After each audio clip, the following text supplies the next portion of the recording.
오늘 창세기 성경 공부는 정말 이제 전환점에 들어섰네요. 창세기는 1장서부터 11장까지, 그다음에 12장서부터 50장까지 이렇게 간단하게 둘로 쪼갤 수가 있어요. 왜냐? 1장서부터 11장까지는 아시다시피 인류 전체를 다루고 있습니다. 하나님께서. 그것도 엄청나게 긴 기간을 요약했잖아요.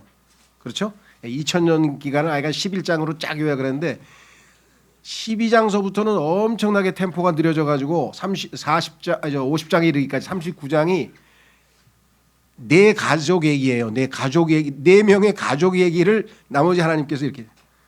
그러니까 어떤 의미에서는 하나님께서 뽑아낸 이스라엘 민족의 그 가족을 이루고 있는, 부족을 이루고 있는 이 사람들에 대한 하나님, 여기를 통해서 이제 하나님의 뜻이 계시가 되잖아요. 그 앞부분은 어떻게 보면 그냥 기초 깐 거에 불과한 거예요. 그러니까 압축한 거지. 이해가 되시죠? 중요한 변곡점들이 있었죠. 첫 번째 타락, 두 번째 타락, 세 번째 타락, 네 번째 집단 반역. 인류가 집단 반역을 하니까 하나님께서 포기했다 그랬잖아요. 그래서 로마서 1장에 gave up, gave up, gave over. 영혼, 몸을 다 하나님께 거부하는 쪽으로만 인간이 사용하니까 하고 싶은 대로 해봐. 그래서 내버려 두셨다고 성경에 나오잖아요. 그게 지금 인류가 6,000년 동안 만들어 놓은 이제 89초 남았대잖아요. 인간이 제일 똑똑한 과학자들이 모여가지고 이제 89초 있으면 지구는 멸망한다고 스스로 자기들이 자인할 정도로 만들어 놓은 게 인류의 문명이잖아요. 그러니까 하나님을 떠나서 인간이 마음대로 해서 뭐 유토피아를 만드느니 뭘 만드느니 별의별 걸 다 해봐도 지금은 뭐 스페이스X 뭐 우주를 개발하니 어찌고 지금 들떠 있지만 89초만 있으면 쫄딱 완전히 다 멸망할 거라고 스스로 판단할 정도의 상황이 돼버렸죠. 하나님께서는 정말 우리하고는 생각이 다르신 분 같아요. 그렇죠? 예. 우리도 지금 그냥 시골 골짜기인데 물론 그 상당히 이제 당시로서는 우상 숭배에 있어서는 앞장섰던 도시가 우르인데요. 아브라함의 고향이 이제 우상 숭배의 아주 요충지인데 아주 핵심 도시인데 거기서 살고 있던 이제 아브라함을 이제 불러내시는 장면이 이제 오늘 시작이죠. 그래서 아주 완전히 이제 새로운 출발점에 섰다. 그래서 제가 창세기를 교회 시작하고 나서 보니까 지금 세 번째인데 첫 번째는 아주 디테일하게 아주 하다 보니까 총 84시간을 했더라고요. 그게 몇 년도인지 모르겠어요. 1900년도, 2000년도는 안 넘어간 것 같은데 하여간 그렇게 해서 84개인가를 했었고 그다음에 2017년에 와서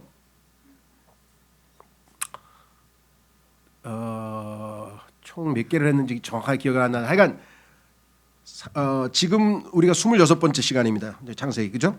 26번째 시간인데 그전에는 12장을 시작할 때 34장부터 시작해 34번째니까 지금보다는 더 천천히 했죠. 11장까지는 아주 디테일하게 하고 너무 느려지니까 이제 12장서부터는 오늘처럼 한 장씩 해서 핵심적으로 이제 요약을 해서 이제 했습니다.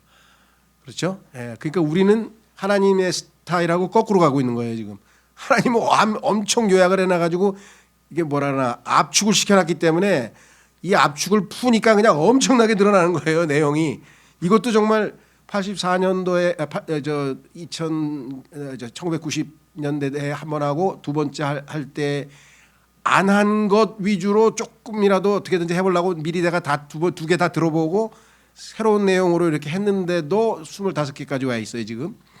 그러니까 창세기는 뭐 파도 정말 안 끝날 정도의 모든 것들이 담겨져 있는 성경의 씨앗이 모판이라 그러죠. 모내기 할 때 이 모판이라고 할 수 있는 거기 때문에 앞으로도 여러분들 뭐 주님 만날 때까지 기회 되는 대로 창세기 공부를 또 열심히 다양하게 하시면 좋을 것 같아요. 정말 좋은 이렇게 내용들이 들어 있는 게 여러 개가 많더라고요. 자, 그래서 이제 우리도 이번에도 역시 나머지 50장까지는 이제 가능하면 한 번 할 때 한 장, 12장, 13장, 14장, 15장 이렇게 해서 좀 속도를 내서 핵심적인 내용을 좀 할 테니까 막 더 자세하게 하고 싶은 분들은 예전 거 하고 또 그 다음 거 하고 이렇게 해서 세 개를 한꺼번에 12장을 들어보면 여러 가지 더 다양한 재료가 이 자료가 있을 수 있고요. 더 좋은 방법은 이제 저희 교회에서 나온 책도 지금 있잖아요. 그죠? 창세기 로컬 박사의 제임스 낙스 목사의 주석도 있고 로컬 박사 주석도 있고 또 강해 설교 또 저 이우진 형제가 낸 강해 설교도 있고 그다음에 뭐 조금 유명한 사람들 그 누굽니까 아더 핑크가 있고 그다음에 우찌무라 간조도 있고 하여간 창세기는 각 이렇게 초점을 맞춰서 나름대로 정말 다양한 정보들이 많이 있다는 거. 제가 읽었던 그 창세기에서 조금 독특한 거는 창세기 1장서부터 11장까지만 딱 다뤄놓은 책이 있어요. 예. 근데 그 책 제목이 우리말로는 창세기의 시공간성 이렇게 돼 있어요. 창세기의 시공간성. 처음엔 난 이게 무슨 제목이 뭐 이렇게 어렵냐. 창세기의 시공간성? 이게 뭔 소리지? 하고 이렇게 봤더니 말이 좀 어려워서 그렇지 실제적으로는 뭐냐면 창세기 1장서부터 11장까지는 시간과 공간이 얽혀있는 실제 역사적인 사실이다. 설화나 전설이나 꾸며낸 이야기가 아니다. 그거를 얘기하는 거였어요. 그건 너무나 상식적이고 당연한 일인데 예수님도 거기 뭐 아담도 그렇고 뭐 결혼 제도도 그렇고 다 창조도 그렇고 예수님도 다 역사적 사실로 받아들였는데 도대체 왜 이게 문제가 될까? 안 믿는 사람들이야 그렇다고 치고 믿는 사람들이 그걸 역사로 안 본단 말인가? 그때는 신앙생활 초기 때니까 뭘 몰랐죠. 아이고야 지금 보니까 창세기 1장서부터 3장까지는 역사가 아니다. 꾸며낸 설화다, 뭐 신화다 이렇게 주장하는데 거기에는 요한 바오로 2세라고 하는 아주 유명한 폴란드 출신의 뭐라 그러나요? 교황님께서도 계시고 이탈리아의 잡지사하고 인터뷰할 때 보니까 에이, 아담은 실존 인물이 아니고 뭐 가만히 있어봐 이 사람들이 이런 얘기를 막 해도 되나 싶었는데 웬걸 지금 대다수의 상당수 신학교에서는 창세기 1장서부터 11장까지는 pre-history 역사 전 다시 말해서 선 역사라 그래가지고 실제 역사에서 일어난 일이 아니다. 아담도 실제 인물도 아니고 이렇게 믿고 있는 사람들이 엄청 많아요. 11장까지를. 그래서 12장서부터가 실제 이제 우리가 얘기하는 역사적 사실이다. 그러니까 막 단군 설화 이런 식으로 취급을 하는 거예요. 창세기 1장에서도 11장까지. 그러니까 이 프란시스 셰퍼라고 하는 분이 너무 말이 안 되니까 이 벽을 깨부셔야 되겠다 싶어가지고 창세기 1장서부터 11장까지가 왜 실제 역사적 사건인가를 설명하기 위해서 쓴 책이더라고요. Genesis in Time and Space라고 돼 있는데 야 그래서 내가 그 중요성을 안 거예요. 지금도 상당수의 사람들은요. 교회를 다니고 신앙생활 하는 것 같지만 창세기 1장서부터 11장까지의 이것이 역사 기록이다. 실제 일어난 사건이라고 안 믿는 사람들이 주변에 많습니다. 그러니까 여러분들 그걸 염두에 두시고 대화를 하셔야 돼요. 네. 깜짝 놀랐어요. 근데 이분이 그런 책을 써서 그래도 상당히 많이 기여를 하긴 했지만 아직도 신학교에서 그거 안 믿는 사람들 뭐 상당히 많습니다. 자, 그건 이제 그냥 참조로 말씀드리는 것이고 오늘 속도를 내서 좀 진행을 해보겠습니다. 예, 제가 앞부분에 이렇게 쓰지 아브라함의 삶은 13장에 걸쳐서 25장까지니까 그렇죠? 인류 전체를 11장으로 하나님이 요약을 하셨는데 아브라함 한 사람에 대해서 무려 13장을 할애해서 얘기를 하니까 하나님이 얼마나 아브라함이라고 하는 인물과 그 인물이 가지고 있는 상징성이 얼마나 중요한가. 그렇죠? 우리도 아브라함의 씨라고 갈라디아서 3장에 나오잖아요. 영적으로 우리가 아브라함의 씨라고 하는 얘기가 나온 걸 보면 이건 뭐 아브라함이라는 인물은 우리에게는 정말 믿음의 조상이고 그렇죠? 거기다가 뭐 하나님의 친구 그러니까 이게 보통 사람이 아닌 거예요. 예? 그렇죠? 예, 그런 의미에서 아브라함이라는 이름이 정말 우리가 세상 사람들은 모르겠어요. 아브라함 성경에 나오는 것도 알 수도 있겠지만 저는 뭐 기독교하고는 아무 상관이 없는 가운데 한 25년인가 살다 보니까 아브라함 그러면 난 뭐 아브라함 링컨 생각이 났지. 아브라함 여기 나와 있는 성경적 인물은 생각을 아예 못했었죠. 자, 그래서 말씀드린 것처럼 이제 드디어 하나님께서는 하나님의 경륜은 영어로는 이카노미라고 하고 킹제임 성경에서는 이거를 dispensation이라고 번역을 했는데 하나님의 경륜, 하나님의 경영 방침. 뭐 삼성전자가 아무리 큰 회사고 뭐 더 큰 회사가 뭐 이 세상에 몇 개 더 있는지 모르겠는데 그냥 많잖아요. 어마어마한 회사가 많고 그다음 미국이라고 하는 어마어마한 국가의 대통령도 있지만 하나님은 그걸 아무것도 아니에요. 왜? 하나님은 미국이 이 물통에 물 한 방울밖에 안 친다고 성경에 써 있어요. 이사야 42장 그런 분이고 온 우주를 수조 개, 수십조 개의 별들을 포함해서 온 우주를 경영하는 경영 CEO야 하나님이. 그래서 이 모든 resources 재원들을 인적 재원, 물질적 재원 이런 거를 쫙 해서 안정되게 이 모든 게 돌아가도록 탁 하시는 분인데 경영 그 방침이 바뀌었어. 아담은 죄를 짓기 전이니까 하나님께서 이제 성과 악의 지식의 나무 따먹지 말라.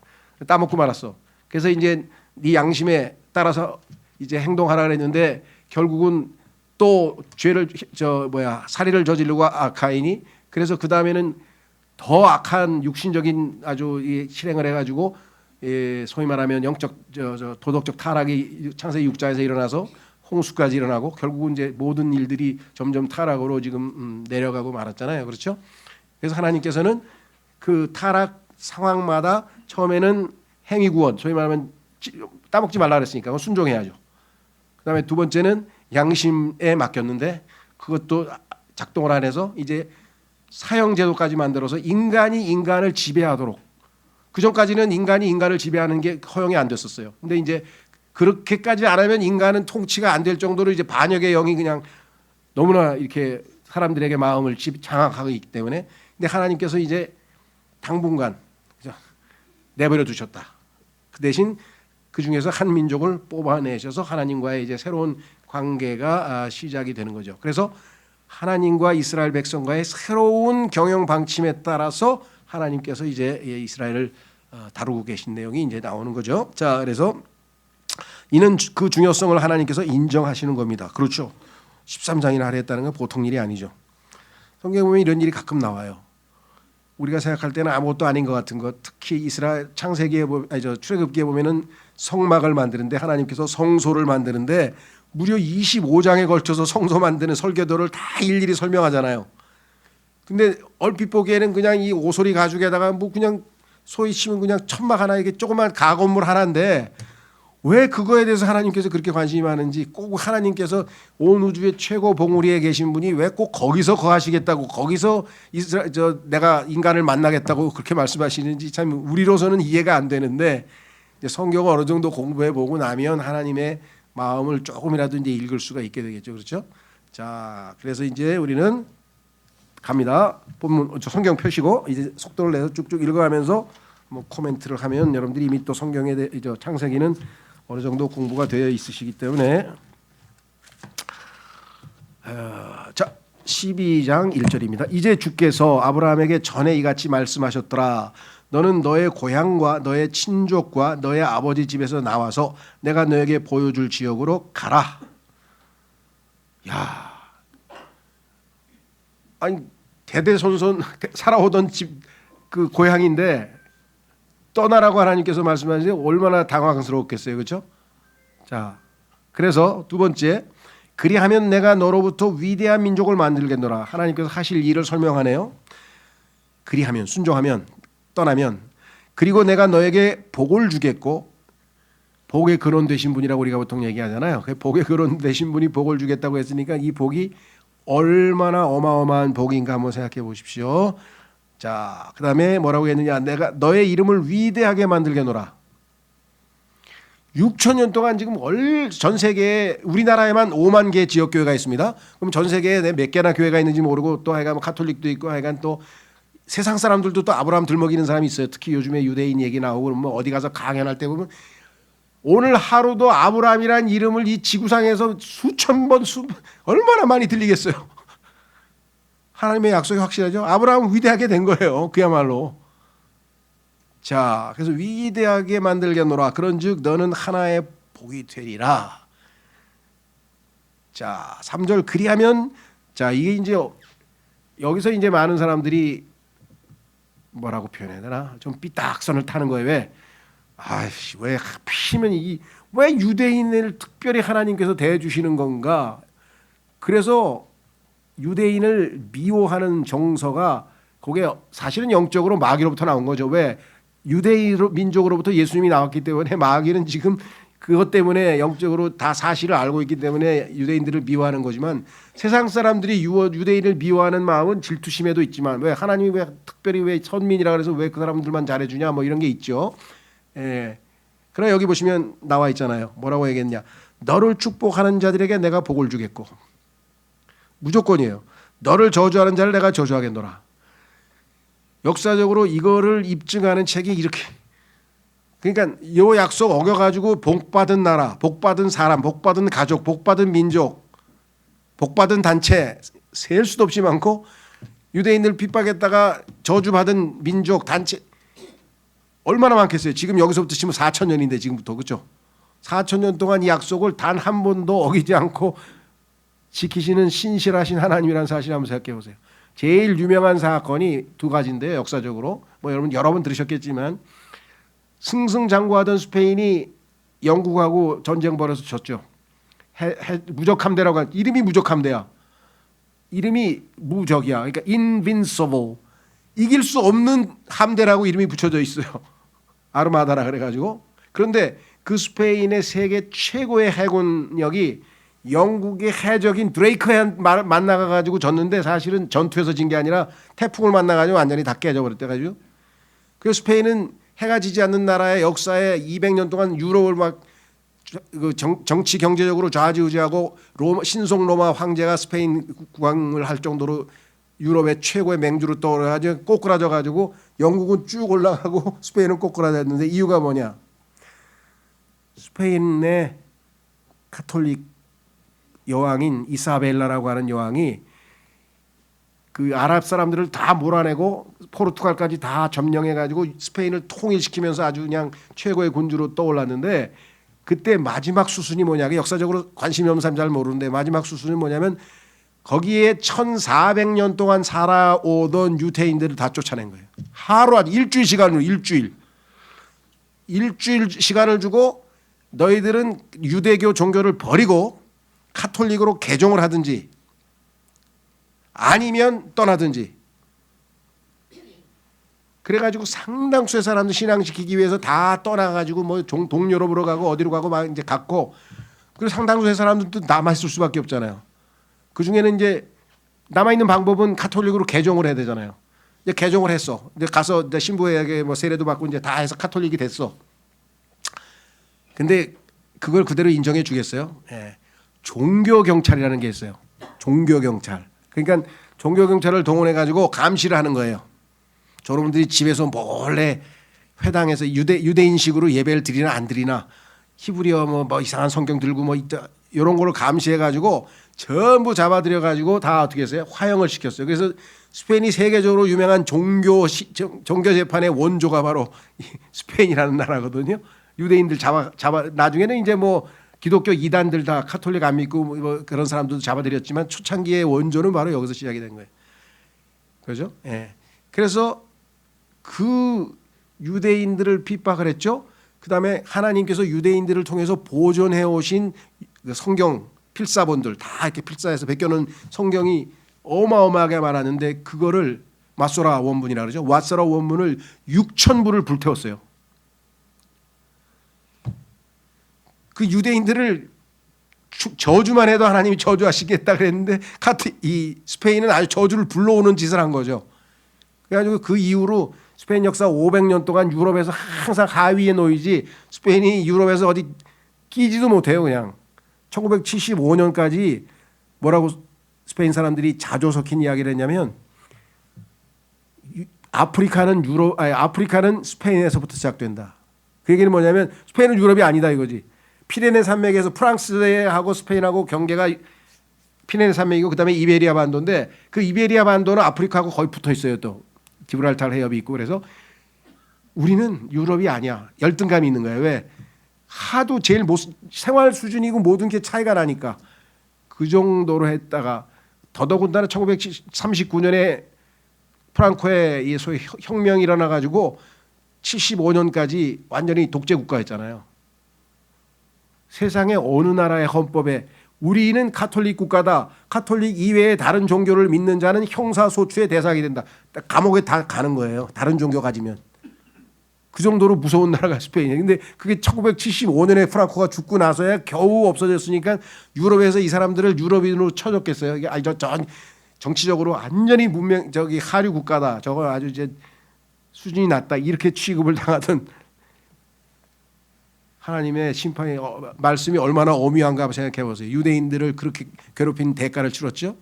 반대로 유대인들을 그냥 쬐끔 도와줬는데 축복받은 나라가 누구냐? 2차 세계대전 때 히틀러에 의해서 모든 나라에서 다 히틀러가 유대인들을 다 잡아가지고 가스실에 보냈잖아요. 600만 명을.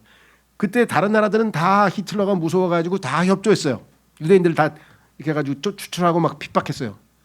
그런데 덴마크의 국왕이 개신교 국가인데 소위 말하면 모르겠어요. 거듭난 왕인지 그건 난 모르겠습니다. 하여간 개신교 국왕이 유대인들을 하나님께서 이 말씀을 붙들고 유대인들을 도와줘야 된다.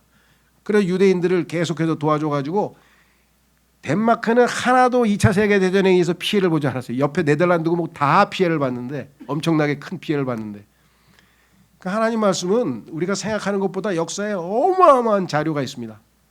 그래서 이 말씀은 뭐 길게 얘기할 것도 없이 어마어마하게 중요한 말씀이고 나중에 역사에도 자주 나오니까요. 자, 그래서 1절서부터 3절까지는 우리는 하나님이 부르셨잖아요. 아브라함을 불러냈잖아요. 아브라함이 우선순위로 자기가 먼저 나왔나요? 그게 아니 하나님께서 부르셨잖아요. 우리도 예수님께서 수고하고 무거운 짐진 자들은 다 내게로 오라. 그 초청에 응한 거잖아요. 예수님을 소개해서 믿으라 했을 때 우리가 응한 거죠. 두 번째 위대한 원칙은 뭐냐? 분리입니다. 우상 숭배가 있는 곳에서 하나님께서 이제 정화시키기 위해서 purify 정화시키게 깨끗하게 하기 위해서 하나님 참된 신을 섬기도록 이제 불러내셨잖아요. 그죠? 분리 separation 관련된 책자가 아주 좋은 게 있는데 이제 모르겠어요. 언제 번역될지는 하여간 아주 지금 현대에서도 핵심적으로 우리가 지켜야 될 신앙의 원칙은 바로 분리의 원칙. 이것은 성경적 용어로 하면 거룩의 원칙, sanctify 성별의 원칙 다 똑같은 거예요. separated 분리. 사도 바울이 내가 분리되었다. 무엇을 위해서? 복음을 전하기 위해서. separated. 그렇죠? 이렇게 성경에 로마서 1장 1절에 자기 신앙 고백을 했죠. 자, 그래서 세 번째 삼중 약속. 하나님이 한 약속은 그냥 땅. 지금 그 이스라엘 백성들이 있는데 정치적으로 지금 왜 이렇게 문제가 되냐면요. 성경대로 하자면 원래 하나님은 이 땅은 누구에게 준 거예요? 유대인에게 준 거예요. 지금 가나안 땅. 그런데 역사적으로 여기서 유대인들이 막 포로로 끌려갔다가 다시 돌아왔다가 다시 영국에 의해서 그 알렉산더 대왕에 의해서 또 점령당했다가 그다음에 로마에 점령당했다가 얼마 있다가 또 아랍 사람들이 쳐들어왔다가 터키가 쳐들어왔다가 막 역사적으로 나중에 1차 세계대전 때는 이제 영국에 의해서 점령당했는데 영국이 나라를 세워주겠다고 약속했다가 막 이게 뒤범벅이 되면서 오늘날 세상에 있는 사람들은 여기 땅 이름이 팔레스타인이잖아요. 땅 이름이. 그러니까 팔레스타인 사람들이 여기에 주인인 줄 알아.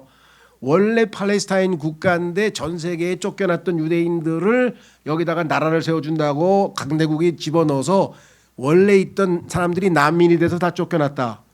다 이렇게 생각하고 있어요. 그 이스라엘을 욕하는 거예요. 반 이스라엘 정서를 만들기 위해서. 아니에요. 원래 이스라엘 땅이어서 여기가 하나님 정해서. 그리고 솔로몬 왕국이 있었고 그렇잖아요. 원래 이스라엘 땅이잖아요. 문제는 어디에 있냐? 지금 가자라고 하는 지역하고요. 그다음에 서안 즉 이 요단강이 있으면 요단강의 서쪽 부분 예루살렘 경계에 있는 그 두 개를 팔레스타인 국가를 세워주자고 유엔을 포함한 뭐 카터 대통령하고 뭐 이런 사람들이 모여가지고 다 만들어놨어요. 근데 유대인의 성경을 믿는 유대인 입장에서 보면은 여기는 우리 땅이야. 그러니까 원래 팔레스타인 사람들은 그 키프로스라고 해서 그 섬 크레테라고 해서 그 지중해 있는 섬나라 출신이고 원래는 함족이에요. 그래서 사실 여기에는 연관이 없어. 근데 이쪽으로 이주해가지고 와서 정착을 해서 지금 팔레스타인 사람들의 한 40%는 요르단에 살고 있습니다. 요르단이 다 받아줬어요. 난민 이렇게 이민으로 해서. 그러니까 지금도 트럼프가 나타나가지고 야, 이 사람들 요르단으로 보내고 이집트로 보내고 원래 살던 대로 다 보내고 원래 이 땅이 다 원래 이스라엘 거니까 여기다가 미국이 들어가가지고 샥 갈아서 휴양지 만들어가지고 그 지중해 멋진 뭐라 그럴까 요양 시설로 멋지게 휴양 시설로 만들어 줄 테니까 그것밖에는 해결책이 없다 그런 거예요. 근데 팔레스타인에서는 죽어도 여기다 나라를 세워야 된다. 그래서 왜 카터가 이중 국가론을 만들어 가지고 국제 협약을 만들어 놨거든. 근데 영토를 한꺼번에 붙여놓으면 싸우니까 두 개로 쪼개놨어요. 이스라엘이 있는데 그 양쪽으로 하나는 서한 지역에 있고 한쪽으로는 가자 지역에 있는데 문제는 이쪽은 온건한 팔레스타인 정부가 해서 싸움이 별로 안 일어나 지금. 가끔 가다가 일어나지 별로 안 일어나. 왜냐하면 이 사람들은 공존하려고 하거든요. 그나마 이스라엘하고. 근데 이 하마스라고 하는 사람들은 이게 목숨 걸고 테러를 해가지고 이스라엘 다 뺏어가지고 원래 삼손이 살던 우리 동네 우리 거 뺏자 이러고 이런 사람들이에요. 그러니까 이거는 뭐 죽을 때까지 일이 안 끝나요. 그러니까 우리가 볼 때는 이스라엘이 지독한 것 같지만 하마스는 완전히 씨를 말리지 않고는 또 똑같은 일이 한 5년 있다가 미사일 또 한 1,000발, 2,000발 날라오는 거예요. 그러니까 이스라엘은 도저히 이건 용납을 못하는 거예요. 우리가 그냥 보면 이스라엘이 지독한 것 같지만 그 깊은 뿌리를 가면은 지금까지 몇 번을 당했거든요. 그러니까 이 하마스는 안 된다는 거지. 그러니까 하마스는 나가고 이 팔레스타인 자치정부 중에서 온건파가 이 하마스를 내몰고 여기 가서 다스려라. 그러면 내가 허락하겠다가 지금 네타냐후 의회가 제안한 건데 하마스는 여기에 있는 모든 군사력을 정치력을 다 가지고 있어서 이 주민들이 까불면 그냥 잘못하면 죽는데 어떻게 하마스를 반대하겠어요? 그러니까 할 수 없이 하마스를 지지하는 거지. 이게 엄청 복잡해요. 그래서 약간 아브라함 얘기 나오면은 뭐 근데 시간은 흘러가는데 예, 뭐 하루에 다 하란 법은 없으니까 어쨌거나 하여간 여기는 할 얘기가 어마어마해. 그러니까 성경적으로 가서 하나님이 정하신 대로 안 하면 하나님이 내버려 두시질 않아요. 여긴 전쟁이 안 끝나요. 나중에 여기서 이 저 유명한 아마겟돈 전쟁까지 터져버리는 거 아니에요. 그냥. 그래서 이스라엘의 화평이 와서 예루살렘이라는 단어가 The City of Peace인데 거의 70번의 전쟁이 일어난 지역이에요. 그러니까 여기는 하나님이 정하신 법칙대로 운영될 때에만 언제 The Prince of Peace 평강의 통치자이신 예수 그리스도께서 재림하셔서 여기에다가 이스라엘 왕국을 세우시고 직접 왕으로 이스라엘 왕으로 통치하실 때에만 예루살렘은 본래의 이름값을 하는 거예요. 그렇지 않고서는 여기는 안 끝나요. 안 끝나. 자, 그래서 나중에 예루살렘이 타락해서 계시록에 보면 11장에 뭐라고 했습니까? 성읍의 이름이 이집트라고도 하고 소돔이라고 하는 거. 예루살렘이 얼마나 더럽혀지고 타락했으면 그렇게 되겠을까? 예수님이 오셔서 아마겟돈 전장에서 피를 흘려야 땅이 정화된다고 성경에 써 있는데 말곶비까지 예루살렘에 지진이라서 7,000명이 죽고 말곶비까지 피가 차오른다 그랬잖아요. 얼마나 많은 사람이 피를 흘렸으면은 말의 곶비에 이르기까지 이게 그 피가 차오르는가를 한번 생각해 보세요. 자, 이제 내려갑니다. 우리는 어디까지 왔느냐? 4절서부터 이제 그렇게 하여 아브라함은 주께서 그에게 이르신 대로 떠났으며 이게 정말 아브라함의 믿음이죠. 우리가 생각할 때는 그래도 롯은 데리고 갔으니까 뭐 완전한 순종은 아니고 뭐 절반의 순종입니다. 뭐 비판적으로 볼 수는 있지만 그래도 이게 롯이라도 데리고 간 것만 해도 대단한 믿음이에요. 다 그래도 순종했잖아요. 고향을 다 떠났죠. 자, 그래서 성경에는 긍정적으로 표시했습니다. 그렇게 하여 아브라함은 주께서 그에게 이르신 대로 떠났으며 롯도 그와 함께 갔더라. 요거는 이제 아브라함이 100%의 믿음을 보이지는 못한 거죠. 우리도 마찬가지죠, 그렇죠? 예, 그런 경우가 많아요. 저기 누구야? 나중에 참 12장에 가면 야곱도 그렇고 그냥 100% 순종한 것처럼 보였지만 나중에 보면 아닌 경우가 더러 있죠. 자, 그리고 아브라함이 하란을 떠났을 때에는 그가 75세였더라. 여기서 이제 좀 문제가 생겨요. 왜? 아니 이게 지금 하란은 그 갈대아 우르라고 하는 아브라함의 고향에서 북쪽으로 티그리스 강을 따라서 북쪽으로 800km가 올라가는 지역이거든요. 그 강변을 따라 쭉 올라가서 아직 강을 안 건넌 거예요. 티그리스 강, 유프라테스 강 두 개가 있어요. 강이. 그래서 강과 강 사이에 있는 땅. 그래서 메소포타미아. 메소는 중강이라 중앙. 양쪽 강 사이에. 근데 포타미아란 말은 물이란 뜻이에요. 그러니까 물이 있는 강 사이에 있는 땅이다. 그래서 역사적으로 여기가 인류 문명의 기원이에요. 여기가. 그리고 여기를 비옥한 초승달이라 그러고 어마어마하게 강이 두 개가 있으니까 땅이 얼마나 비옥하겠어요. 그 비옥한 땅에서 가장 우상을 잘 섬기던 아브라함의 가족을 하나님께서 이제 빼내는 작업을 하는데 1차적으로는 어떻게 됐는가? 여기 지금 창세기 12장 1절에 전에란 표현을 한번 주목해 보세요. 이제 주께서 아브라함에게 전에 이같이 말씀하셨더라. 근데 전에란 말은 영어에는 없는데 왜 집어넣었을까요? 이거는 had PP, 다시 말하면 과거 분사가 있기 때문에 과거적 시점에서 봤을 때 과거야. 그렇기 때문에 이거를 뭐 용어적으로 하면 대과거라고 하는데, 아브라함이 메소포타미아 저 우상 숭배하는 갈대아 우르에 있을 때 나타나서 말을 했는데, 아브라함의 힘으로 되겠어요? 당시에 가부장적인데 아버지도 있고 누가 꼼짝도 안 하고 있는 거예요. 그렇죠? 그런데 하나님께서 어떻게 하시겠어요? 하나님의 뜻을 이루시는데, 아들이 하란과 나홀과 아브라함 세 명이 있었는데, 테라라고 하는 그 아버지의 아들이. 근데 테라라는 이름이 무슨 뜻인지 아세요? 테라라는 단어의 이름이 히브리어로 지연이에요. 지연, 지체. 안 가고 버팅기는 거야. 하나님이 가라 그랬는데. 그래서 하나님께서 뭐예요? 하란이라고 하는 아들을 데려가시다. 아들이 일찍 죽어버렸어요. 그러니까 그냥 아버지가 놀래가지고 그냥 다 싸들고 이제 자식들 데리고선 이제 저기로 올라간 거예요. 북쪽으로 올라갔어요. 근데 믿음으로 간 게 아니잖아요. 테라는. 그렇죠? 거기서 얼마인지 모르겠어요. 20년이 30년이 해가 거기서 살고 있다가 아브라함이 또 순종을 못하고 있어. 아비의 집을 떠나라 그랬는데 거기서, 그렇잖아요. 그때 하나님께서 이제 테라를 또 데려가 버리셨어. 그러니까 아브라함이 불이 나게 이제 떠난 거예요. 그래서 강을 건넜어요. 티그리스 강, 유프라테스 강 두 개를 다 건넜어요. 그때부터 이 사람들을 히브리 민족이라고 부르는. 히브리란 뜻은 강을 건넌 자라는 뜻이에요.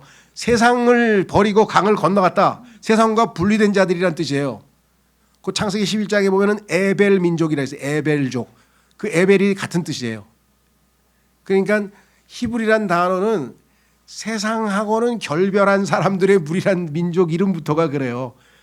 여러분들 보면 아시죠? 유태인 보면 저 사람 뭐 하는 거야? 막 수염을 막 여기다 이렇게 꼬아가지고 기르고 막 이게 뭐 모자는 이상한 거 쓰고 그다음에 또 아니 아무리 봐도 유대인은 세상 정상적인 세상에 속해 있는 사람들 같지는 않죠. 그런 의미예요. 하나님께서 이 히브리 민족이라는 이름이 붙어 있어요. 자, 그래서 카란에서 얼마인지 모르게 한참 대기하고 있다 아버지가 죽자 그제서야 이제 하나님께서 가라고 하신 대로 가게 된 겁니다. 거기 나와 있죠. 75세야 그때가. 근데 우리가 생각할 때는 아우 이제 뭐 아니에요. 아브라함이 175세에 죽었거든요. 이게 지금으로부터 새로운 시작이 100년이 펼쳐지는 거야. 그게 인류 역사에서 어마어마하게 중요한 것이고, 하나님이 어떠한 신분임을 알 수 있는, 하나님이 자기 자신을 계시하시는 엄청난 일이에요. 하나님께서 아브라함에게 언제 나타나셨고 언제는 안 나타나셨고 언제는 축복하시고 언제는 야단치시고, 이거 잘 보면 하나님에 대해서 정말 많은 걸 배울 수 있는 거예요. 자, 그래서 이제 5절 그리하여 아브라함이 자기 아내 사레와, 이때는 아브라함이 아니고 아직 이름을 바꾸기 전입니다. 아브람. 하나님을 제대로 이제 알면 하나님 이름을 바꿔주시죠. 아브라함. 열방 높은 사람이란 뜻이에요. 아브람. 근데 하나님 만나고 나서는 많은 민족들의 아비라고 해서 생명의 아주 원천이 되는 이름으로 싹 바뀌어버렸어요. 자, 여기서 보시면 사레와 자기 조카 롯과 그들이 모은 그들의 모든 재물과 하란에서 그들이 얻은 혼들을 데리고 갔더라. 이것도 나중에 조금 하란에서 아직은 이 하나님께서 이제 허락을 하셨죠. 그리고 그들이 가나안 지역으로 들어가려고 출발하였으며 그들이 가나안 지역으로 들어갔더라. 여기가 하나님께서 원래 목적지로 삼았던 곳이었어요. 자, 그래서 우리는 아까 얘기했던 삼죽 약속에서 얘기가 좀 길어졌는데, 땅, 그러니까 지금 이 땅은 하나님이 주신 거기 때문에 도저히 안 되고, 그다음에 씨는 이스라엘 민족, 그렇죠? 생명의 연장이잖아요. 그다음에 이제 보편적 축복은 뭐냐면 이 아브라함을 통해서 온 세상에 있는 모든 사람들에게 복을 주시는 거야. 누구예요? 그게 우리야.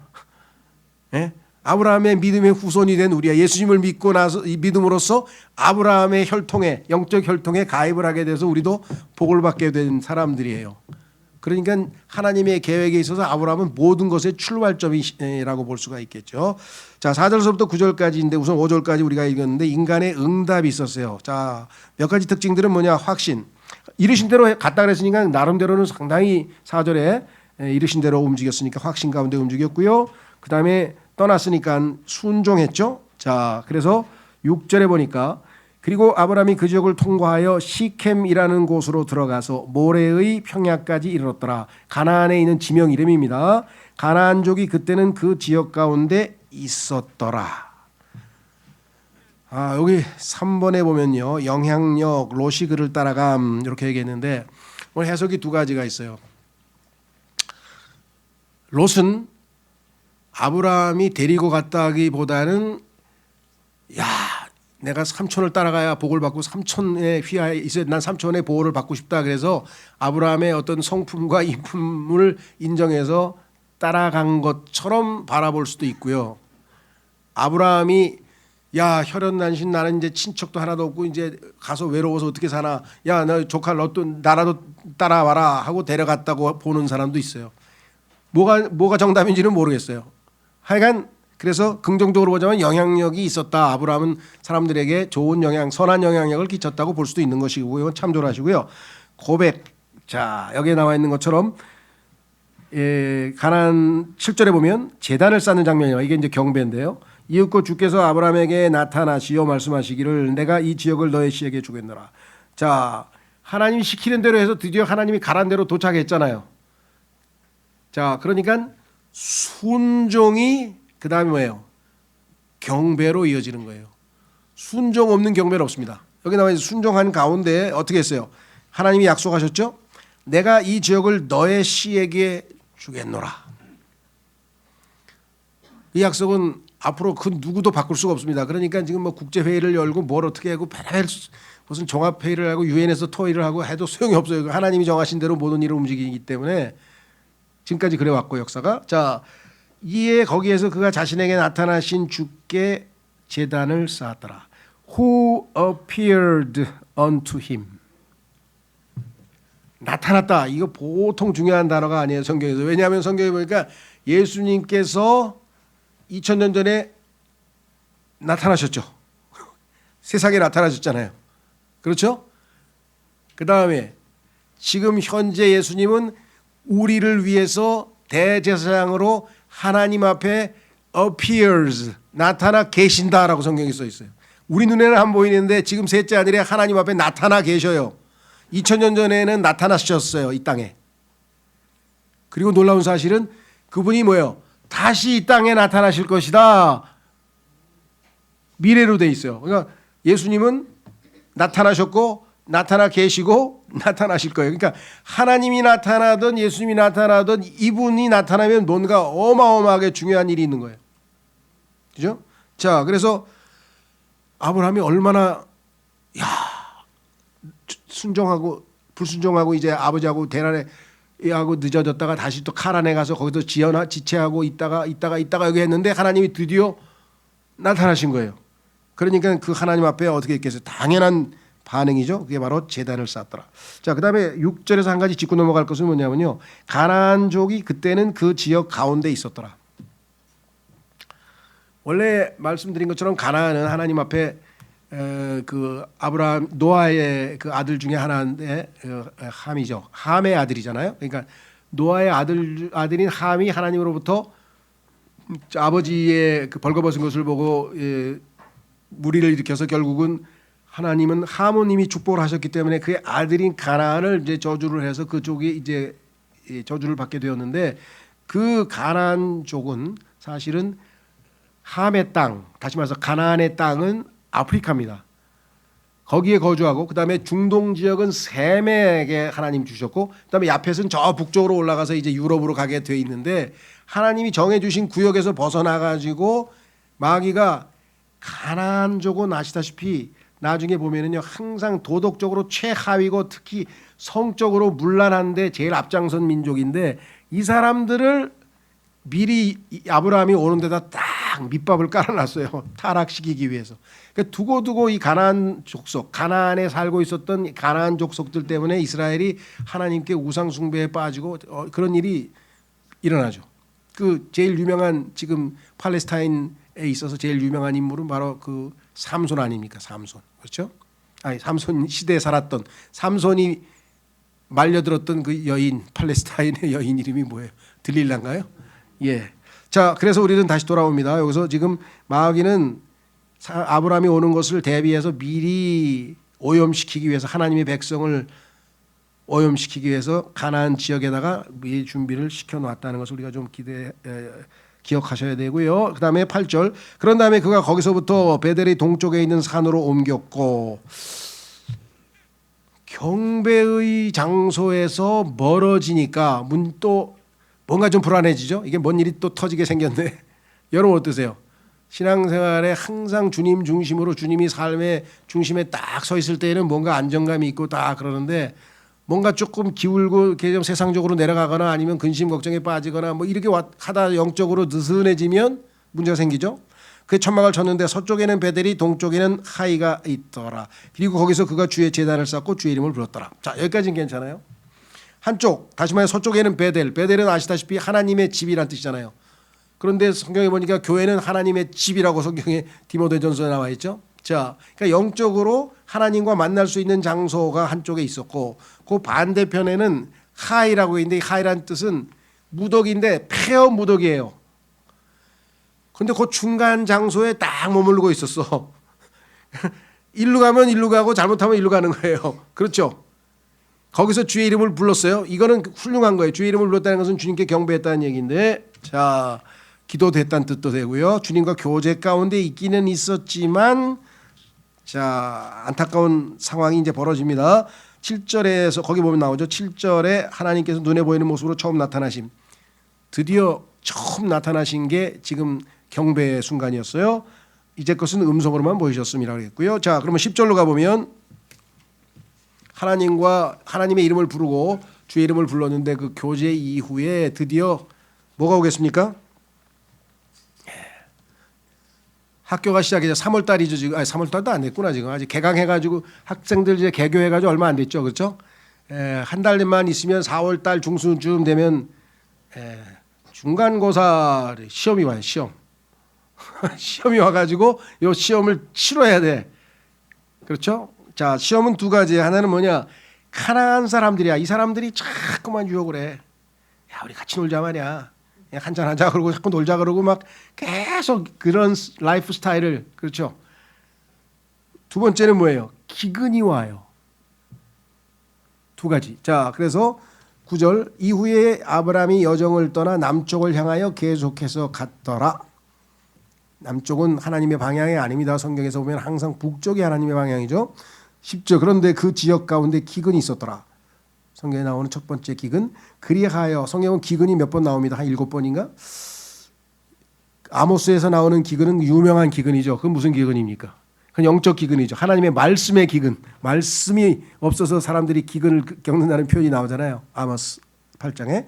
자 10절 그런데 그 지역 가운데 기근이 있었더라. 그리하여 아브라함이 드디어 또 다시 어마어마한 중요한 단어가 나왔네요. 이집트로 내려가 거기에 체류하고자 하였으니 그 지역 가운데 기근이 참혹하였기 때문이라. 굶어 죽게 생겼으니까 이집트라도 가야 되겠다는 얘기인데 이집트가 성경에서 세상을 예표하는 거잖아요. 여기서 시작된 이 이집트는 성경에 600번이나 나와요. 마지막에 보면 무슨 얘기가 나오냐면요. 예루살렘 성이 이집트 같았고 소돔 같았더라. 너무나 타락해서 너무나 세상적이 돼버려서 계시록 11장에 나오잖아요. 이집트 나오면 긴증하셔요. 이집트 구경은 가셔요. 그래도 볼 게 많으니까. 근데 이집트라고 하는 게 성경에서 갖는 상징성이 어마어마하죠. 그렇죠? 자 그런데 거기로 내려가 거기서 체류하고자 하니 이거는 디모데후서 4장에 데마라고 하는 사람이 이 세상을 사랑하여 바울을 떠났잖아요. 그거하고 똑같은 현상이에요. 왜? 세상을 사랑해야 돼. 지금 먹어야 되니까. 굶어 죽게 생겼으니까. 그 유명한 누구처럼 죽으면 죽으리라. 내가 굶어 죽더라도 이집트는 안 가겠다. 이래야 하나님께서 기적과 같은 방식으로 먹여주셨을 텐데 이때는 지금 믿음이 아직 없었던 모양이에요. 모자랐어요. 영적으로 아직 어리죠. 그러고 나서 이러한 일이 있었으니 이집트로 내려가면 반드시 무슨 일이 터집니다. 그가 이집트에 들어가려고 가까이 이르렀을 때 그가 자기 아내 사라에게 이같이 말하였더라.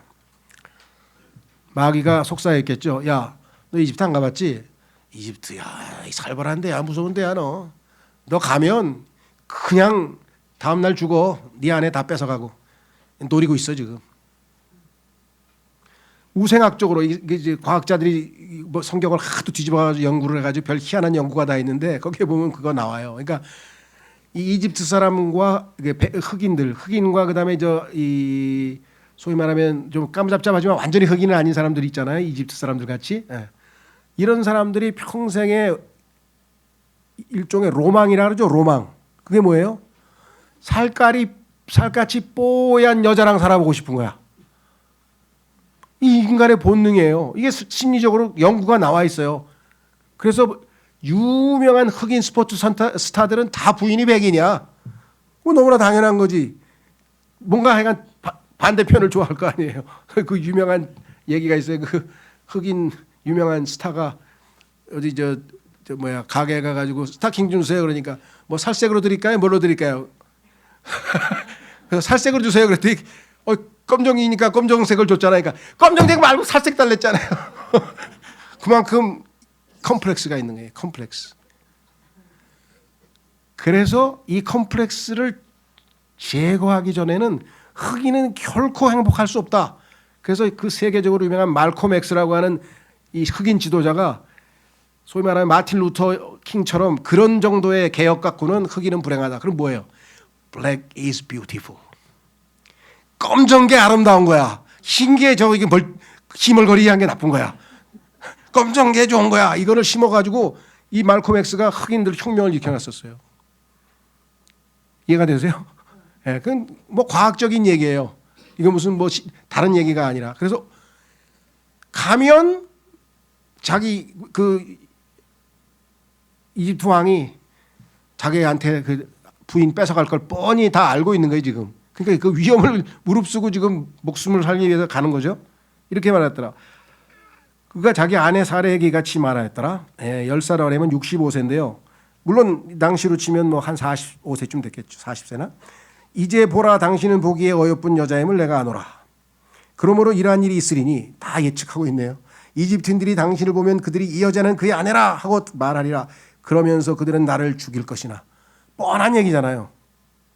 그들이 당신은 살려두리라. 내가 당신에게 강가로니 당신은 나의 누이라고 말하라. 근데 왜 이 사람이 이렇게 믿음의 조상이 됐을까? 이거를 읽는 순간에 여러분 어떻게 해요? 마음이 편안해지지 않아요? 믿음 좋은 사람도 별거 없는 거구나. 이 사람이 그냥 완벽했어 봐. 우리는 불안에 더 떨어야 돼. 야, 이건 뭐야? 바울도 막 성질도 내고 바울도 보면 실수 여러 번 합니다. 그러니까 너무 인간에 대해서 기대할 것 없어요. 그냥 하나님의 은혜로. 자, 이는 내가 당신으로 인하여 잘 되고 나의 혼이 당신으로 인하여 살려 함이라. 당신 팔려가면 나 갑부되는 거야. 한번 봐줘. 이거야 원. 이게 아브라함의 이 당시의 수준이었어요. 그러니까 우리가 신앙생활을 주님의 은혜로 하다가 주님의 은혜가 빠져나가면 그냥 한없이 침몰하는 거예요. 그냥 언제 신앙생활 하는가 모습으로 바뀌어버리잖아요. 우리가 봐도 한심스러운 경험을 합니다. 그리고 나서 이러한 일이 있었으니 아브라함이 이집트로 들어갔을 때 이집트인들이 그 여자를 보았는데 그녀가 몹시 어여뻤더라. 파라오의 통치자들도 그녀를 보았으며 파라오 앞에서 그녀를 칭찬하였더라. 아유, 저 북쪽에서 저기 가나안에서 누가 하나 왔는데, 어이구, 어마어마합니다, 뭐. 옆에 있던 신하가 죽여요, 막 별 얘기 다 했을 거예요. 이제 이집트 사람들은 얼마나 또 이게 그냥 세상적이에요. 표현이 뭐 아주 그냥. 그리하여 그 여자가 파라오의 집안으로 인도되었더라. 그래? 잡아와. 그래가지고 지금 에스더가 1년 동안 그 뭐 기름 바르고 해가지고 그냥 왕한테 이제 후궁될 모든 준비를 하듯이 이제 거기 들어가 있는 거예요 지금. 그러자 그가 그녀로 인하여 아브라함을 잘 태워했더라. 아브라함은 이거를 다 알고 있어요. 그러니까 노리고선 인간의 그 속마음이 너무나 뻔하죠. 그리하여 아브라함이 양들과 소들과 순하기들과 남종들과 여종들과 암나기들과 낙타들을 얻었다. 마귀가요 이런 것들을 잘 제공해서 결국은 다 무너뜨리죠. 이에 주께서 엄청난 재앙들로 이게 역설이잖아요. 아브라함은 아까 뭐라 그랬어요? 어딜 가든지 복의 근원이 된다. 어딜 가든지 많은 사람들에게 복을 준다 그랬는데 파라오한테는 복을 안긴 게 아니라 저주를 안겨버린 거야. 하나님의 재앙을 불러왔어. 아브라함이. 여러분 어떠세요?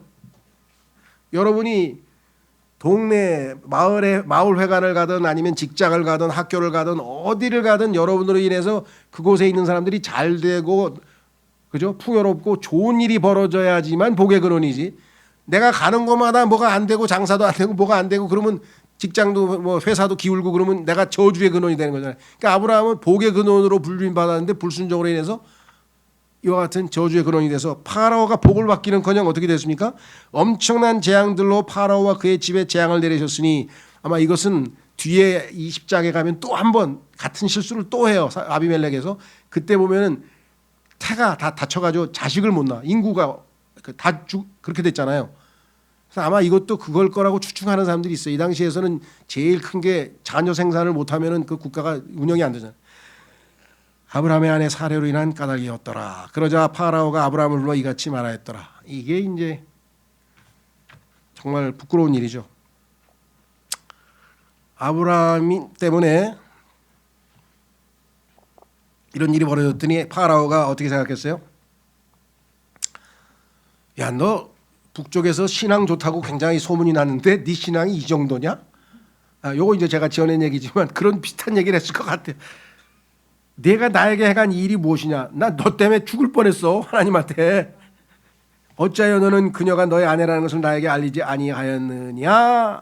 어찌하여 너는 말하기를 그녀는 나의 누이라 하였느냐? 그렇게 해서 내가 그녀를 나에게로 데려와서 아내로 삼을 뻔하였노라. 만약에 누이였으면 난 합법적으로 아무 문제 없어. 난 하나님 앞에 의로워. 아무 문제 없어. 근데 네가 지금 거짓말해가지고 너 때문에 난 네 아내인 줄도 모르고 지금 데려왔는데 그러므로 이제 너의 아내를 보라. 그녀를 데리고 너의 길을 가라. 아브라함이 여기서 막 엄청 수치스러웠을 것 같아요. 이방인 앞에서 지금 막 하나님의 명예는 다 깎였지. 그냥 그렇죠? 그리고 파라오가 자기 사람들에게 그에 관하여 명령하였더라. 이에 그들이 그를 그의 아내와 그의 소유한 모든 것과 함께 내보냈더라. 하나님이 세우신 계획을 집행하시기 위해서 하나님께서 주권적으로 역사한 거지 아브라함이 잘해서 지금 하나님께서 아브라함을 축복하신 거하고는 아무 관계가 없는 거예요. 그렇죠? 아브라함이 이렇게 했어요. 거기 가가지고 막 소들 막 잔뜩 선물 받은 거 있잖아요. 그거 보면서 수치스러웠겠어요. 야, 덕분에 그래도 보너스 좀 탔네. 그 생각하겠어요. 생각을 해보세요. 얼마나 창피스럽겠어요. 이거 볼 때마다 사람들이 물어볼 거예요. 이게 어디서 왔어요? 그러면 그런 일이 있었어요. 우리 주인이 그냥 아내를 팔아가지고 파라오가 선물로 줬어요. 얼마나 이거 참. 자, 그래서 그 요약을 한번 하고 한번 정리를 해보겠습니다. 우리가 한없이 할 수는 없는 거고요. 자, 교제 후에 다가오는 믿음의 시험. 이거 중요합니다. 하나님과 교제가 피크로 올라가서 그러면 내려갈 길밖에 없어요. 그래서 성경에 뭐라고 써요? 고린도전서에서 섰다 하면 넘어질 줄 알아. 신앙생활이 왜 이렇게 즐겁지 하는 순간에 잘못하면 그 다음에 바로 내려가는 길이에요. 조심하셔야 돼요. 그때 긴장을 하고 먹을 것을 찾아 나선 것은 자연적 본능적 행동이었으나 지금 굶어 죽겠는데 저 이집트에는 쌀도 많고 그러는데 내려가는 게 잘못된 겁니까? 인간적으로 보면 잘못된 게 하나도 없어요. 문제는 하나님을 신뢰하지 않았다는 게 문제가 있지. 하나님은 얼마든지 기근의 땅에서도 먹일 수 있는 분이라는 것. 죽은 곳에서도 살리시고. 자, 아브라함은 하나님을 더 신뢰하였어야만 했음. 이것은 초자연적인 행동임. 예수님이 와 그랬더니 베드로가 알겠습니다 하고 물 위를 걸어갑니다. 바다 위를 막 걸어갑니다. 근데 뭐가 옆에서 휙휙 소리가 나는 것 같아. 이게 뭐야 하고 딱 보는 순간에 뭐야 푹 빠졌잖아요. 옆에 여러분들 지금 예수님만 바라보고 바다 위를 착착착착 걸어가는데 옆에서 막 바람 소리가 들리면 안 쳐다봐요? 당연히 쳐다보지. 그럼 뭐야 빠지잖아요. 그냥 아브라함도 지금 그렇게 된 꼴이에요 지금. 그래서 뭐라 그랬어요? 주여 나를 구하소서 구원하소서 하고 베드로가 외쳤죠. 초자연적인 성령의 능력만이 우리를 신앙생활로 이끌 수 있지 우리의 의지와 노력과 그 어떠한 것도 우리가 신앙생활 할 수 있도록 돕지를 못한단 말이에요. 그러니까 하나님의 말씀을 붙들고 그 말씀을 믿고 그것을 의지하고 위탁하고 그 말씀이 역사할 때 effectually work 효과적으로 역사한다 그랬잖아요. 그게 우리 생활에서 점점 비율이 늘어날 때 우리가 영적으로 주님과 매우 가까워지는 거겠죠. 자, 쉬운 길이 항상 옳은 길은 아님. 이건 뭐 너무나 뻔한 중요한 교훈이죠. 예. 쉬운 길이 자 11절 아까 읽었던 것처럼 제한은 뭐냐면 도덕적 성취 뒤에 오는 도덕적 몰락. 하나님 앞에서 올바르게 잘 살다가 한순간에 다시 섰다 하면 넘어진다는 것. 제한은 절반만 진실이었음. 그게 무슨 소리냐? 아마 아시는 분은 아시겠지만 20장 10절에 가면은 아브라함의 이복 여동생입니다. 그러니까 사실은 누이 맞아요. 절반은 맞아. 근데 절반의 사실이 사실인가요? 아니죠. 절반의 거짓말도 당연히 거짓말이죠. 예. 자, 말로는 사실이었죠. 누이 맞잖아. 그런데 실제로는 뭐예요? 아내였죠. 동시에 사라에 대한 배려가 없는 이기적 행동이었습니다. 그렇죠. 사례는 얼마나 당혹스러웠겠어요. 그죠? 예. 자, 그래서 결과는 어떤 일이 벌어졌냐? 항상 불순종은 파괴적인 부정적인 결과를 초래합니다. 사례에게는 위험이 닥쳤죠. 예, 이게 이제 잡혀 들어가 가지고 이제 이집트에서 후궁이 될 판인데 파라오에게는 하나님이 불쾌해졌어요. 하나님의 백성을 손댔잖아요. 그렇죠? 손댈 뻔했잖아요. 아브라함에게는 책망이 주어진 그리스도인으로서 우리가 올바른 간증을 하지 못하면 지금 세상 사람들이 뭐 우리는 아니더라도 우리도 뭐 배제할 수는 없고요. 어쨌거나 기독교에 대해서 계속 부정적인 얘기를 하게 되는 것은 우리가 좋은 행실을 보여주질 못했기 때문에 아니에요. 그렇죠? 예. 지금도 그 기독교 방송에서 보니까 막 우리를 하나님께서 구원하신 것은 이 세상에서 성공을 시키기 위한 것입니다. 이게 그 조 다윗 목사의 핵심 설교더라고요. 보니까 그걸 아직도 또 기독교 텔레비전에서 틀어주고 있더라고.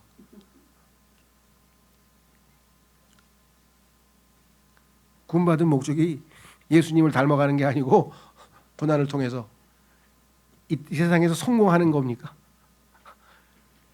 그걸 그냥 막 10,000명이 먹는 사람이 쫙 해가지고 아멘 아멘을 외치는데 이 가운데서 우리가 신앙생활을 해나가야 되는 거구나. 아예 안 믿는 사람들은 뭐 어쩔 수 없죠. 기복신앙 다는 건 뭐 너 뭐 예수 믿는 건 뭐 잘 되려 그런 거지 너. 돈 뭐 그 사람들 그렇게 생각하니 기복신앙이 이 세상의 모든 종교의 핵심이니까. 특히 이슬람은요. 이 땅에서 순교하면 그냥 하늘에 가면 뭐 부인을 뭐 10명을 주고 뭐 집을 몇 채를 주고 그냥 약속이 전부 다 그런 약속이야. 그래서 야, 이 사람들 그거 믿고 빨리 죽어서 거기 가서 재밌게 놀라고 지금 그러는데 엉뚱한 데 가 있으면 어떡할까? 자, 묵상을 위한 메시지 첫 번째 뛰어난 믿음. 우리도 한때 정말 제가 저를 포함해서 저도 왕년 얘기 많이 하지만 포함해서 왕년에 뭐 전도 많이 하고 왕년에 기도 많이 하고 왕년에 뭐 이렇게 나오는 사람들은 신뢰하시면 안 돼. 왜? 지금은 그 반대로 살고 있다는 거예요. 대부분 그렇죠. 왕년 얘기를 왜 해? 그래서 지금 뛰어난 믿음 다음에는 뭐예요? 슬픈 실패가 아브라함에게 닥쳐왔습니다. 핵심은 딱 하나예요. 이 악순환이 한두 번이 아니에요. 20장에 가면 똑같은 짓을 해요. 또 누이라 그랬어. 아비멜렉한테 가가지고. 근데 그거를 또 자기 아들이 배웠어. 이게 얼마나 악순환이에요. 그죠? 방법은 뭐예요? 신뢰가 지속되어야 함. 아까 오전 성경 공부할 때 기억나세요? continue. 사도 바울이 믿음에 계속 지속되어지도록 가서 도와줬다 그랬죠? 그 다음에 두 가지 다른데 하나는 maintain이에요. 너희가 믿음을 유지할 수 있도록 하기 위해서 내가 너에게 이렇게 설교하고 여기 권면하고 당부한다고 사도 바울이 디모데에게 얘기하거든요. 이제 제가 영어로 쓰는 것은 기억이 잘 나라고. continue, maintain이 안 되면 up and down이 되는 거예요. 저 사람 한때 신앙이 굉장히 좋은 것 같은데 저 사람 왜 저러고 있어? 그런 사람이 많고요. 또 어떤 사람은 저 사람이 언제부터 저렇게 신앙이 좋았죠? 그러니까 좀 있어봐 다시 내려갈 거야.